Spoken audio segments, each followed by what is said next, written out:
नमस्कार, मैं कशिश और स्वागत है आपका नेक्स्ट 9 न्यूज़ में। सबसे बड़ा और सबसे पहला सवाल, आखिरकार कौन है ये दुल्हनिया जिससे अतीक अहमद का बहुत ही गहरा रिश्ता बताया जा रहा है, जिसकी तस्वीरें अब लगातार वायरल होती नजर आ रही है और ये तस्वीरें 20 साल पुरानी है, जिसका नाम यहाँ पर ज़ैनब बताया जा रहा है। तो कौन है ये महिला, ये सवाल यहाँ पर बना हुआ है। तो चलिए आपको बता देते हैं कि महिला कोई और नहीं, अशरफ की पत्नी है। जी हाँ, अतीक के भाई अशरफ की पत्नी है, जो उसी हत्याकांड के दिन से लगातार गायब नजर आ रही है। कहा तो शाइस्ता परवीन को ढूंढने की कोशिश कर रही थी एसटीएफ, लेकिन अब एसटीएफ की नज़र यहाँ पर ज़ैनब पे भी है कि अब उनको भी गिरफ्तार करना है, क्योंकि काफ़ी सारे राज उन्हें भी मालूम है।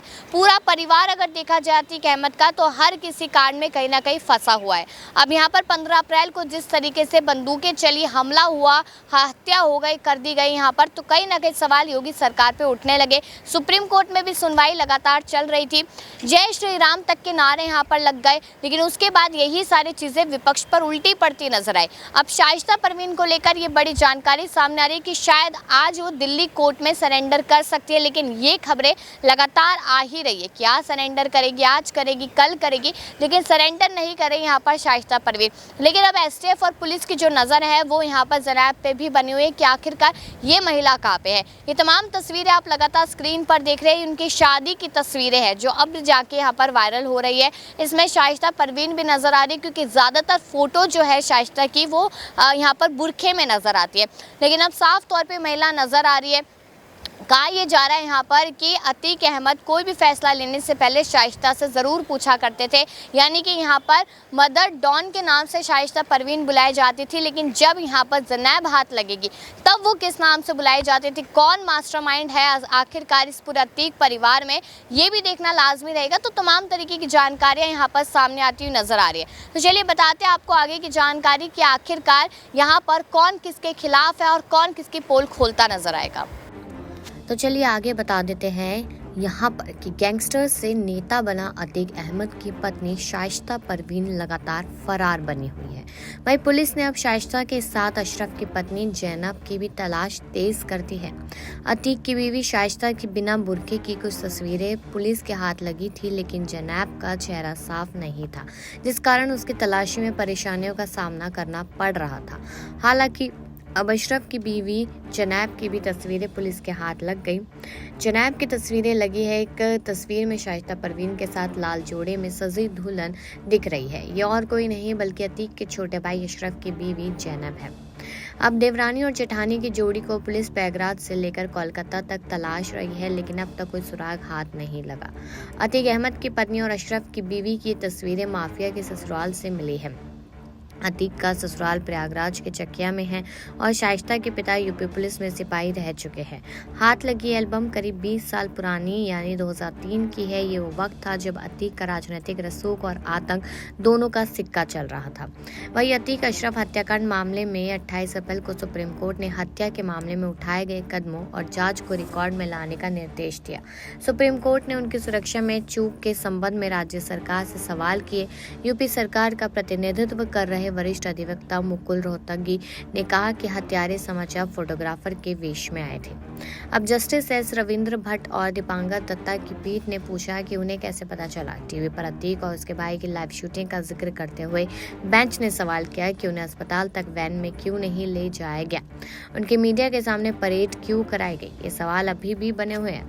आगे की बड़ी जानकारियां भी आपको देते चले कि अब केस में क्या कुछ अपडेट सामने आया। कहा यह जा रहा है कि यहाँ पर माफिया अतीक अहमद और उसके भाई अशरफ की हत्या करने वाले शूटर्स को लेकर की गई जांच में एसआईटी को 4 मोबाइल नंबरों का पता चला। इनमें लवलेश तिवारी और एक अन्य शूटर अरुण मौर्य का मोबाइल नंबर शामिल है। इन नंबरों को कॉल डिटेल भी एसआईटी को मिल गई है। पुलिस अब सीडीआर के जरिए पता लगा रही है कि वारदात से पहले शूटर्स ने किससे और कितनी बार बात की। बताया जा रहा है कि बांदा के रहने वाले शूटर लवलेश तिवारी ने हत्या से पहले आखिरी कॉल अपने भतीजे को की थी। इसी के साथ परिवार के लोगों से भी बातचीत की थी। इसके बाद उसने मोबाइल व सिम तोड़कर फेंक दिया था। दूसरे शूटर अरुण मौर्य ने अपना मोबाइल व सिम नोएडा में नष्ट कर दिया था। लवलेश ने 12 अप्रैल को लखनऊ में मोबाइल व सिम कार्ड नष्ट किया था। एसआईटी ने जांच में इससे जुड़े 24 अन्य लोगों को नोटिस जारी किया है। इनमें पुलिसकर्मी के साथ मीडियाकर्मी व पोस्टमार्टम करने वाले डॉक्टर व अन्य लोग शामिल हैं। अब कहीं ना कहीं देखा जाए तो एसआईटी को शूटरों के पास से आधार कार्ड भी मिला जो फर्जी था। आधार में नाम व पिता का नाम तो सही था लेकिन पता गलत लिखा था। इस आधार में तीनों का पता चित्रकूट ही दर्ज था। एसआईटी को सीडीआर से कुछ न ऐसे नंबर मिले जिनमें बी और सी पार्टी के बारे में भी पुलिस को जानकारी जुटा रही है। बता दें कि यूपी के प्रयागराज में अतीक अहमद और उसके भाई अशरफ की 15 अप्रैल की रात 3 शूटर्स ने गोली मारकर हत्या कर दी थी। तीनों हमलावर पत्रकार बनकर पहुंचे थे और उस समय गोली मारे जब पुलिस अतीक और अशरफ को मेडिकल के लिए लेकर जा रही थी। घटना के बाद पुलिस ने तीनों हमलावरों को पकड़ लिया था। पुलिस के अनुसार अतीक और अशरफ पर गोली चलाने वाले तीनों आरोपियों का पुराना आपराधिक इतिहास रहा है। अतीक अशरफ की हत्या करने वाले तीनों शूटर्स यूपी के अलग अलग जिलों के रहने वाले हैं। अतीक और अशरफ को गोली मारने वाले शूटर लवलेश तिवारी बांदा का रहने वाला है जबकि अरुण कासगंज का निवासी है। वही तीसरा आरोपी सनी हमीरपुर का रहने वाला है। पुलिस का कहना है कि तीनों आरोपी अतीक और अशरफ की हत्या के मकसद से ही प्रयागराज पहुंचे थे। अतीक अहमद और अशरफ पर तीनों शूटर्स ने चंद सेकंड आगे पीछे एक साथ फायरिंग की थी। पुलिस के सामने सबसे सवाल ये था कि तीनों शूटर्स को लीड कौन कर रहा था। पुलिस सूत्रों के मुताबिक पहले दिन की पूछताछ में शूटर्स के हवाले से खुलासा हुआ कि सन्नी सिंह खुद अपराधी है और माफिया सुंदर भाटी गैंग के संपर्क में रह चुका है। हमीरपुर जेल में रहने के दौरान सन्नी सिंह सुंदर भाटी गैंग के संपर्क में आया था। सन्नी सिंह ने ही लवलेश तिवारी और अरुण को हत्या में शामिल किया था। अतीक और अशरफ की शूटर्स के पास मिली लाखों कीमत की जिगाना पिस्टल को लेकर भी अहम खुलासे हुए हैं। शूटर अरुण ने बताया था कि उसे पानीपत के एक दोस्त ने असला लिया था।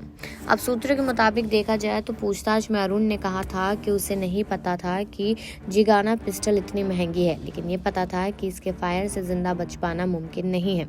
जबकि शूटर सन्नी सिंह ने कहा था कि उसे ये टर्किश जिगाना पिस्टल एक गैंगस्टर ने दी थी जिसके दिसंबर 2021 में दिल्ली में हत्या हो गई थी। सन्नी उस गैंगस्टर से 2021 के मई महीने में भी मिला था। लेकिन अब यहाँ पर देखना ही है कि आखिरकार ये सब लोग पकड़े कब जाते हैं और क्या होता है। बाकी ऐसी खबरों के लिए देखते रहिए नेक्स्ट 9 न्यूज़।